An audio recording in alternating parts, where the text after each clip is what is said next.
The cameras are going click, click, click in the studio right now. And if you don't believe me, you just need to go to, President, where are you uploading these pictures to? Real quick. At Prezi B2F. And on Facebook is Back to the Future Music Limited. Looking absolutely stunning for a Wednesday morning. And to absolutely match him, we've got the beautiful Chardel. Chardel, how you doing, my love? I'm doing very well, thank you. I'm just happy to see you again. It's been a long time, huh? It's been a very, very long time. Yeah. But even longer than you, Levi Roots, welcome, and a big round of applause if the mic is at the right height for you. Yeah, big respect, DJ Elayne. Thanks Thank for having you. me. Yeah. It's been really a long time since I've spoken to you. The last time I think it was on television. I bet you actually yes. Yeah, you had your guitar with you and all of that. Did you bring it this time? No, I didn't actually. I've given her a little bit of rest. I've been using her a lot this week, doing a lot of food festivals and cookery demonstrations, and as you know, the guitar is always second to the knife and the fork. Oh, well, fantastic. Well, this morning I did put a post up to say that you were coming, and I asked my Facebook people, what their signature dishes are, and a lot of people came through with, the usual thing and stuff like that. Now, you've written how many cookbooks now? 8. 8 cookbooks. Yeah, 8, and a business book. So it's more like a book a year since we sort of came on the scene. Yeah. And what are you putting in all of these 8 books? Is it repeats? No, absolutely recipes? not. I think a lot of people sort of refer to it the same way as you do, because I think most people, when they think of Caribbean food, the only island that really jumps out at you is Jamaican. Yeah. And they seem to think that that's where it lands, but I've been hasty to say that I haven't been doing Jamaican food. I've been doing Caribbean food, and as you know, there are over 4,000 islands in the Caribbean. Yeah. So it's going to take me quite some time before I get through to represent what is actually Caribbean food is about. So I do think with 8 books, I've only just scratched the surface about what the proper things, what we in the Caribbean, which is a plethora of flavors, a whole diverse, one of the most diverse places in the world is the Caribbean. It will take me some time before I get through the repertoire. No, absolutely. And I did see an argument, you have to call it an argument, a bit like a game of dominoes on Facebook the other night, where a young man was cooking dumplings and he used milk. Yes. Which island is that from? Well, as I said, because the islands are so diverse, there will be somewhere in the Caribbean that people does use milk to make fried dumpling, because we in Jamaica, we all know fried dumpling is just flour, a bit of salt and water, and that's it. Yeah. And the minute you had some spice to it, some nutmeg and some cinnamon, it changes into festivals. Yeah. And then from you go to another islands, they don't call it festival or fried dumpling. They call it bakes or Johnny cakes or what have you. So there are no rules. So that young man perhaps will have heard some recipe from somewhere, because that's what family recipes are about. It changes, and people do had weird things like milk in fried dumpling. But there's nothing wrong with that. Nothing at all. Next he'll be telling us that he's putting in condensed milk or Nestle's milk. Well, you say that, but one of my greatest friends, and it is the great producer, which is Blacker Dread. I grew up with him as school friends. And when we were growing up, one of Blacker's favorite thing was to put condensed milk in rice and peas. No! I remember this Blacker, if you are listening, you will hold your hand up and say, yes, Levi Roots is talking the truth. So people will have all kind of things. They will have all kind of things. Oh my word. And so one of the questions I've got to ask you, rice and peas and rice. Yes. Right? No disrespect to any of the other islands. But I went somewhere, and the way they actually do it, they cook the rice separate and the peas separate, and then they mix it together at the end. Yeah. So when you're doing the Caribbean cooking, do you keep it authentic to each island then? Yeah, I think that's the rule. I think that is the rule, and because Jamaica is my island. Yeah. I think I have the responsibility to be authentic to Jamaica when I say rice and peas. Yeah. So I would never say peas and rice, because that perhaps would be something else. Yeah. I once saw one of our great chefs on TV, I won't mention any names, that was doing and putting green peas in there, of which I had so many letters and people writing to me and telling me that, Lord of mercy, Levi.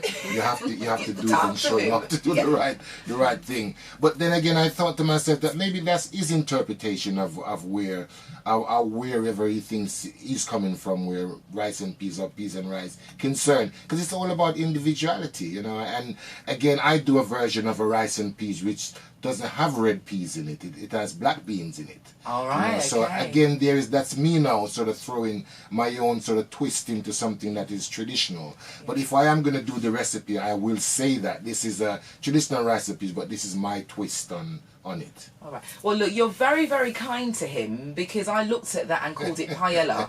He's in the wrong country. That was paella. Do you know what I mean? I think he got it in the face, because I think he knows now that he shouldn't have gone there. Really. Or, isn't it? you know, or he went out with the wrong black girl Yeah, he did. who couldn't cook and duped him. Do you know what I mean? But so I'm going to ask you the same thing. Being a chef, and you, how many restaurants do you own now? It's the first one, well, the first proper one, which is it's not a restaurant, it's a restaurant, which is quite different. Okay, so it's the the first one, and it's Westfield Shopping Centre in Stratford. You know, that is massive. You know, that is the biggest one that we have around, and it's a privilege and an honour to say my brand is inside next to Jamie Oliver's and all the other fantastic brands that we know.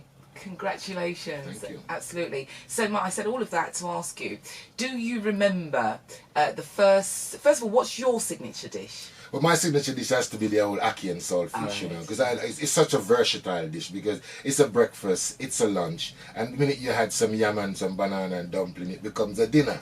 So I would say that's my favorite Jamaican dish, is the national dish of Jamaica.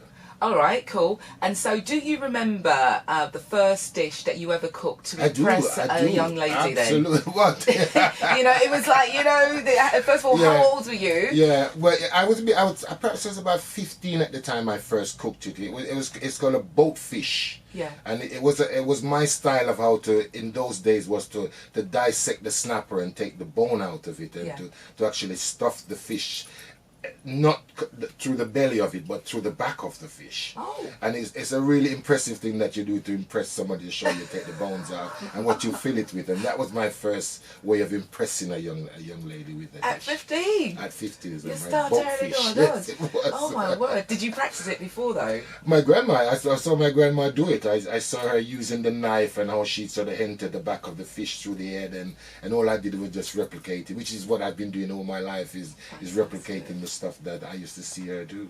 And did your date like it? She did. She loved it. Lord of mercy, she stayed with me for about 12 years. Well done. Well done. So, okay, if we could move across to Chardel then, a young beauty here. Do you have any time for cooking now? Yes, I do. I have to make time as well. You know, I have 3 young children, and I have to make sure that their diet is versatile and as healthy as possible, you know, unprocessed and as fresh as possible. So I love to cook. It's like therapy. It makes you feel good, makes you feel relaxed. Then you have to have a bit of music there, and you know, everything is just sweeter. Very, very nice. Okay, and your signature dish? Well, my signature dish, I like to cook rice and peas, and I love to cook curry goat and curry chicken and salads. I'm really into salads. And things like that. So, do you remember the first dish you cooked to impress that young man? Well, yeah, I do believe it was, it could have been rice and peas and curry chicken. Yes. And did it work? Yes, it worked. That would work on any man would work on that. Peas and curry chicken, Lord of mercy. And did he eat with his fingers, or did he was he very polite and stayed with the knife and fork? Ate with the fingers and used the bread to clean up the gravy. We love that. We love that. All right, so I was saying this morning that usually we have, and I'm not a connoisseur on this, so I'm going to ask you. All right, usually it's a good bottle of wine with a meal, you know, and I know that white wine goes well with fish, but what goes better with food is music.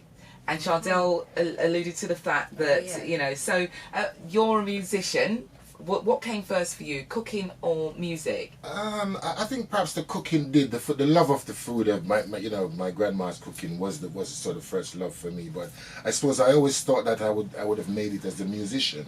I never thought that I would have made it to do with food side of it. That came a little bit later. So I think there was a balance there in some ways. Yeah. Yeah. And so, which album do you like to put on when you're in the kitchen? In the cooking? kitchen, probably Guess Who's Coming to Dinner. Wow, nutty dreadlocks, Yes. Yeah. We like that. All right, so you've brought along 1, 2, 3, 4, 5 signed albums. That is very generous of you. Thank you so much. All right, and they're signed, and you're looking very tasty on the front here in your white vest and ting with the ocean behind you, looking very nice, big old smile there. The album's called Rise Above, and of course it's by Levi Roots. In case you've just joined us, he's live in the studio. He's got 14 tracks on this album, and we want to give a few of them away. Yeah, we want to give a few of them away. So all we need you, I'm going to set it easy. You come on 0208-963-9566 and tell us what your signature dish is. It's as simple as that. Come on, be bright, be breezy, and we will make sure that you can have yourself one of these albums that you can pop in on a Sunday afternoon, especially when you're cooking your Sunday roasts. I don't know, curry goat and rice and all those kind of things, all right? So let's have a look now. Did you bring any PA versions by any chance? Well, I'm always clever to sing live, whether it's music or whatever. As singers, you're never too shy to sing. So, yeah, so in some ways the guitar is in my heart. I take it everywhere, so it's here, baby. Yeah. Fantastic. Yeah. And are you willing to answer any cookery questions, like how to do, for example, what do I normally get wrong? What do I normally get wrong? It's hit and miss with me when fried dumplings are concerned. Sometimes I'll do it. No, I'm not adding milk. I'm not adding milk. For sure. I don't know if it's because I've grown these nails and I'm not kneading it enough or whatever. So to give me a complete rundown how to get the perfect dumpling. The perfect fried dumpling. Yeah. Well, I think it's about when you're kneading the flour is a key thing, because if which flour? It's self-raising flour. It's self-raising flour. Yeah. I mean, that's what people do it nowadays. But if originally my grandma would have just used ordinary plain flour and then used the baking powder to create the raise. But I think to have the dough in the right way is how you add the water. Is how much water you had at a time. Too little water at a time, the flour comes out hard, and it's really difficult to kind of get the dumpling going. But if you had the right amount of water, not too little bit, not too much, and knead the flour in a nice rounded way and let it set for a while before you start to making the dumpling. A lot of people make that mistake. You knead the flour and then you start to make the dumpling straight away, and it kind of look like you got little holes and little perforations in it. If you leave the flour to sit maybe in the fridge with a little towel over the bowl or something like that, then it gets time to breathe, and you will see the dough comes out really nice and smooth, and you'll get the perfect dumpling that way. And then how much oil do you actually put in the pan? Well, it depends. Some dumplings, some people fry a nice deep fried dumpling which comes out nice and brown. And when you say deep fry, you are actually saying like the oil covers the dumpling, but the oil, completely. I guess, has to be very hot, or very hot. So when you drop it in, and you won't have to use the knife, a fork to turn things around like when you shallow fry the dumpling. Right. Shallow frying dumpling is a bit difficult because you got to fry one side, you got to turn it over, then you got to do the sides. You got to do the sides as well. So it does take a little bit of time. But deep frying is perhaps much quicker, and depending on what kind of oil you use. I think coconut oil is a nice and healthy way to do it, and that's original style. Yeah. And then you do get rid of most of the oil that comes with the dumpling afterwards. I'm going home to try it, straight away. It's going to be a question, which is the best oil. I started to use coconut oil a lot more. Yeah, it's really healthy. I think it's back in the day people was saying that, saturated fats or whatever it was, unsaturated, is not good for you. But now people find that actually coconut oil is actually better than your normal sort of vegetable oil, which has a lot of these nasty E numbers in it. Good old-fashioned goodness. All right. I could sit and talk to you about food all day long. But of course, this is a radio station, and we we want to hear your album, all right? And we want to get round to Chardel's album as well. So we're just going to whack it in, and we're just going. Is there a track that you prefer me to start off with? Or? Yeah, I think so. Maybe a track called Spellbound. We get us nice into a back in the day feel. Yeah. All right, so that's track number 2. Prezi, if you can select that for me, please. And tell me about Spellbound. Yeah, Spellbound. It was a pleasure to get back in the studio and record after 8 years of singing the one reggae sauce song. And the whole country, you know, all 50 million people in the country thought that's where my musical career started and ended. Yeah. So it was brilliant to get back last year and go to Jamaica to record this album to show people that I have spent 30 years in the business in music and recorded with and performed with everybody and who is anybody in the business. So it was a pleasure to stop singing the reggae sauce song and doing some real proper music. So and did you write it? I did. I wrote it, and it's in the sort of old fashion of the days when lovers rock and you were in a dance and nobody would dance by themselves. It was always be, you know, you and a partner, you know, dancing together. So it took me back into those days of that kind of music. Oh, well, let's go back there with you, ladies and gentlemen. This is Levi Roots, and we're getting the first taste of his brand new album, Rise Above, and this one is called Spellbound. Wheel my selector. Oh. He didn't even start. Oh, here we go. Here we go. Whoa, real reggae music, real honest reggae music, right here on The Beat London 103.6 FM. My name's Elayne Smith, otherwise known as DJ Elayne, and this is new. Enticed by the fire, trying me nearer, the red on her lips and highlighted hair. Yes, this way I'm feeling. My expectations is at an all-time high. Yes, her head on my shoulder, and I'm sorry the colors I will wear. Wheel. He's sleeping. I'm social mediaizing. Congratulations, it's exactly what you said it is on the tin. Seriously. Absolutely, yeah. Really lovely. Come to the mic. Yeah, no, it's one of these kind of throwback days because I said I really miss the music after, you know, you have to be 100% if you're going to do business. Yeah. And I thought the Sauce branding needed 110%, so I had to put down my first love, you know, reluctantly, you know, put down the guitar and the music for a while to make a success of the business. But now coming back to it and writing a fantastic song like this and being able to produce it in the way that I have in Jamaica is a dream come true. And who produced your vocals? Who produced it? Because, you know, to me, you sound so relaxed, and the changes on the notes and that, you know, wow, it's one of our biggest and our best trainers in music, actually. One of our legends from over these sides in Northwest London is Bigger Morrison, and I'm sure that everybody who is over these sides will know that, you know, if there is such a thing as a legend in reggae music in this country, then Bigger Morrison, Clifton Bigger Morrison is that, and I'm so glad that he's been my teacher for many years and he's produced this album for me, and I think he's brought the best out of me in for this. It's brilliant. You know, it goes right the way back to early reggae. It has like a country and western feel to it. Absolutely. And again, I think reggae needed this kind of production, and that's why, you know, I you know, so glad that Bigger produced it in this way, because I think the music has gone away from the type of music that people loves to cover. Because reggae was a great kind of music that lots of mainstream people used to cover reggae music back in those days.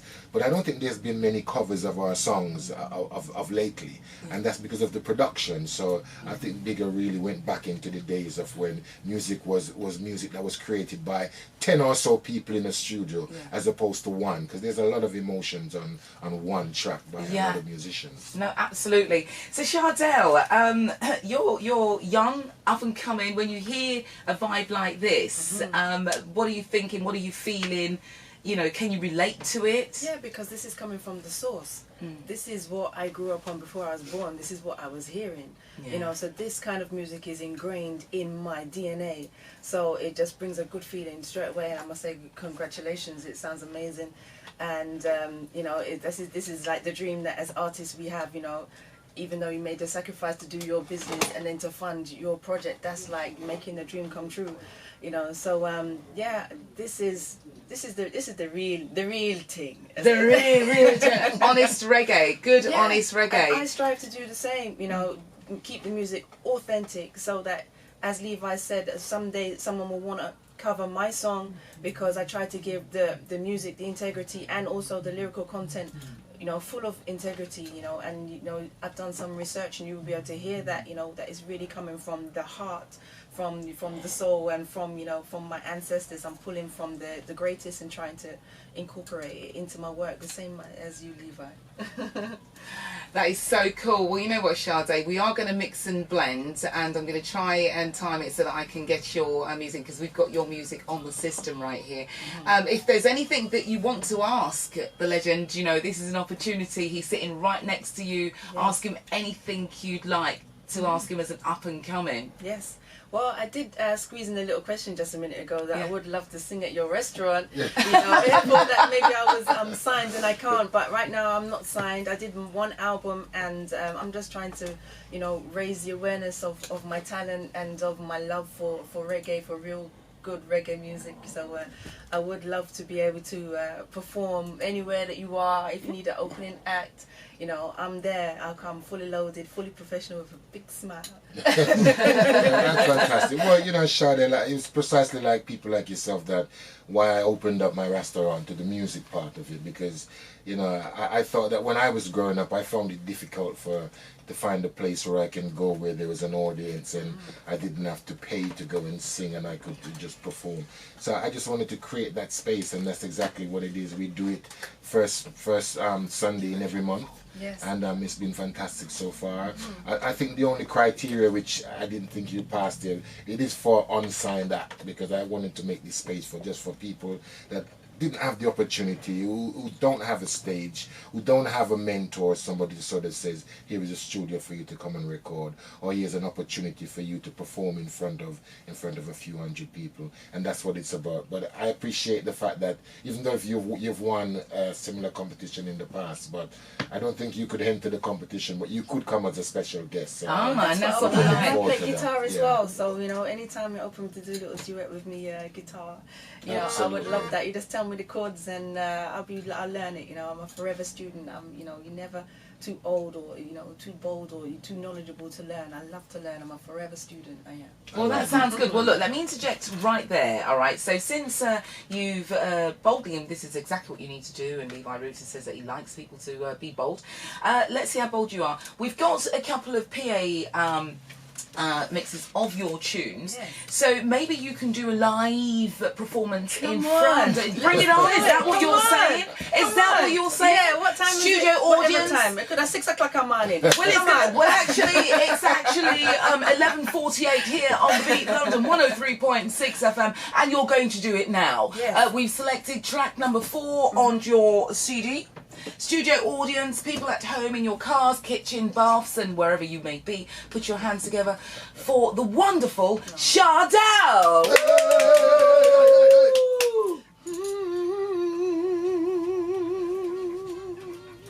I'm on your path. Yeah.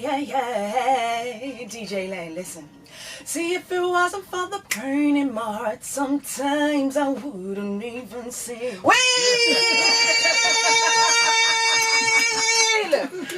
I'm telling you. Let me breathe. Let me breathe. Come again. Woo. DJ Elayne, I'm on your path. Yeah. See, if it wasn't for the pain in my heart, sometimes I wouldn't even sing. And if it wasn't for the sweetest reggae sound, I wouldn't feel a thing. And if it wasn't for my mother and father's rhythm in my skin, I would be lost just because I quit before I ever could in. So I open my heart, so you see, healing through the pain in your heart, a remedy. If it wasn't for mistakes I made before, where would I be? And if it wasn't for determination, I'll be finished before we begin. And if it wasn't for my children's love, I would be selfish and grim. I would be lost just because I quit before I ever could win. So I open my heart and my soul receive, healing through the joy of the reggae beat. Because the sweet of the song, the pain in the heart, a remedy. Oh no, yeah. Oh, Chardel, you're a complete star. Round of applause, please. That was fire, absolute fire. And it's true, you know, that's an old rhythm track. Hurts So Good, isn't it? That's right, yeah. Yeah, Hurts So Good. So did you write those lyrics? Yes, you know, I felt like I had to dig deep, you know, and connect with my culture, because I really feel like since I've like reconnected with reggae music, it has brought a healing and it has given me direction, because really, as I said, that is the source. So it's like for me to pay homage to my parents, to my ancestors, and to those great, you know, West Indian, Jamaican people. I feel like I had to try and bring out the rest for reggae music, and you know, I continue to try and do that all the time. Fantastic. When I first had you on the show on another radio station, I think that was probably about a good 9 years ago. Wow, time flies. It really does fly. And I remember back then you were quite raw. You know, you're very refined now. So what have you been doing in that time? Has it been a conscious thing? Have you been taking lessons? Or is it just, you know, or is this just another style that we're seeing here? Well, lessons in life. Life has been teaching me lessons, you know, and the journey has been long and it's been very, very challenging, you know, and I've had to try and really think and put things into focus. And, you know, I'm always practicing my vocals. I did training many, many years ago, and, you know, I make it a regular practice that I sing, and I continue to train my vocals so that I can stay ready, I can stay fit. You know, I was an athlete before, so I understand about fitness, and vocal fitness is the same thing. If you don't use the muscle, then you use it or you lose it. Yeah. So, you know, as I said, I'm a mother now. I have 3 children. My oldest child is 11 and my son is 9. And I would like you to really afterwards say big up to my son Kenzie, because he learned reggae sauce and I had to teach him. Big up Kenzie. Yeah, Kenzie. And Kenzie was the loudest one, because I made sure he had reggae. I made sure I schooled him. I said, come on now, son, you can't let me down now. This is in a small assembly. You have to make sure you sing it good. And he was directing everyone down the rest of the line, making sure just twice, you have to say it twice, reggae. So I know you want to let go of the reggae sauce, but we love the reggae sauce at home. I know when I'm looking for an ambassador, I know where to come from. Kenzie's voice is growing. We call him King Singer. And you know, he can be your ambassador. So you know, Kenzie is 9 and my youngest one is 6. Yeah. You know, so now is the time for me to really, I put everything that I can into my children. Now is the time for me to put everything into myself and my career, and just try and move forward, and you know, make connections and be bold. That's why I have to ask you, Levi. I can't let you be here and I don't connect with you and ask you, can I sing your stuff? Because otherwise I'm not going to get anywhere. I can't just be, you know, timid like that. Well, timid you're not, darling. Timid you certainly are not. Because I'm never going to get anywhere. No one's ever going to, you know, take notice of me if I don't sometimes just step out just a little bit with full respect. You know, I don't try and disrespect anybody. I'm very, very respectful, humble person, but you know, I'm very hungry and I want to bust through. And I always find the people that say that they're humble, they really aren't. I'm humble until you put me on the stage. I tell you, that is a different thing. I'm telling you. Well, we're going to come because I'm dying to hear you freak out again and do the chatting business and that. So we're going to come to that. But we're moving fast to the top of the hour. So ask our guests in the studio. Chardel, you've just heard her sing. We're going to hear Levi Roots do some freestyling as well, or you know, do a little PA for us. You know, and we've got 5 signed albums to give away, and all you need to do is to come on and just tell us about your signatures. It's as easy as that. We're not going to bite you because you're not food, not unless you want us to. But the number to call is 0208 963 9566. All right, so that's all you need to do at the top of the hour, where it's your say at midday. And you know, I need to take you back to that magical moment when you sprung into our consciousness. Lord have mercy. Yeah, we do. Does that still haunt you? It does indeed. You know, I mean, you know, there you were. You came out because usually the Dragon's Den people come out and they've got this long bag of speech. You know, what was the idea? Well, we know what the idea was, but whose idea was it to come out with your guitar? Well, I suppose when you're always told that you're not good enough, basically, which is what, as young boys, as we were growing up in Brixton, couldn't get a job, couldn't get anywhere. People always saying that you're not good enough. But when you feel that being you is the best that you can do, you know, and I've always felt that being Levi Roots, I've never copied even in my style in music, in the way I dress, in the way I talk, I've always been me. So when the opportunity came to do something like a Dragon's Den, I could only do 2 things. I could either put down the guitar, put on a hat and hide my dread and try to speak like Prince Charles and all kind of stuff. That now work. And that now work. Or I can be the Levi Roots that everyone knows me for in all the times I've been on this earth. Keep it real. And I wanted to be me. I wanted to take the guitar. I wanted to sing my song. I doubt if most people that knew me at the time. But it was kind of like a chance you took, really and truly. It was a chance. Absolutely, it did. And so did you discuss it with anybody? No. Did anyone so no one knew what you were going to do? No, because I knew people would have tried to tell me not to take the guitar or not to go on or to put the fool in my head with things. And I knew that I wanted to be me, because I think the thought of going on and breaking the mold of not being, standing there in a suit, just speaking the words and saying that, you know, I've got a fantastic business, would you please invest? I wanted to show my passion, and I wanted the investors to invest in Levi Roots. I didn't want them to invest in reggae sauce. That would be something else. Yes. Invested in Levi Roots, and I can do the 50 products that I now have on the brand. It's not just about the sauce, it's about the drinks, the food, the restaurant, the clothes line, the bling line, whatever thing I want to do now under the name of the Levi Roots. And that's what I wanted to do, and that's what the music brought me, is an investment into Levi Roots and not into the sauce. And boy, I think, and who invested in you? It was Peter Jones and Richard Farley. Richard was the Australian gentleman that was on there. Yeah. And did they I mean, we can see the end product. What was the relationship like? It was fantastic. As I says, the best thing you can do is you, because, you know, if I wasn't me, I doubt if I would have had this kind of relationship with someone like a Peter Jones or a Richard Farley, because these people, they can spot when you're not the real you. They know when you're you, and ironically, I did have a chat with Peter after he made the investment, and I asked him, you know, how should I play this now? You know, here I was now to become a global star on television. What should I do? Should I remain as Levi Roots? Should I keep the guitar, or should I put that down and try to pretend to be this kind of entrepreneur? And he said no. He says, be you. You know, and that's what I've been doing ever since I was on the show. Fantastic.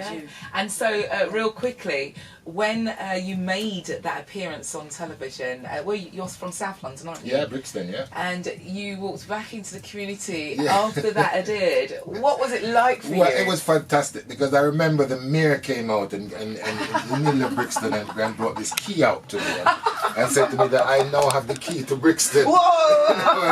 And it was funny enough, because growing up in that street in Brixton there, where I perhaps trotted every pebblestone of Brixton and walked every street and did all kind of wrong things, and all kind of stuff, and to see this mayor telling me that, says, here's the key to your local Brixton. Of course, the first question that I had to ask him was, does this kit fit the bank, sir? And spinning it right there, because we're going to go to the top of the hour, and please do make that phone ring. It's 0208 963 9566. We've got legends in the studio. All right.